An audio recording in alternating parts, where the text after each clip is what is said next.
Hindi ko alam kung bakit hindi ko siya mabura. Binura ko na sa messenger, sa gallery, pati sa mga post ko.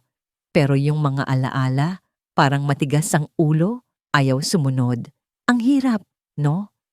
Kapag wala namang mali, walang third party, walang sigawan. Bigla lang nawala yung dati. Bigla lang kayong naging magkaibang tao. Naalala ko pa yung huling lakad namin.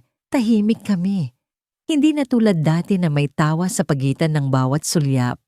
Nagkape kami sa usual naming kafe, pero wala nang lasa. Bago kami maghiwalay, sabi niya, "Ingat ka ha, walang yakap, walang halik, walang closure." Yun na pala yun. Ngayon, minsan kapag umuulan, bumabalik lahat. Hindi dahil miss ko siya, pero kasi doon ko naalala kung gaano ko siyang minahal. Yung simpleng ingat ka, parang sinampal ako ng realidad na tapos na talaga. Ang weird, no?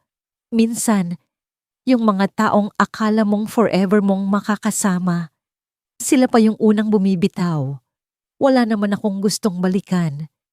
Gusto ko lang, kahit minsan, makalimot.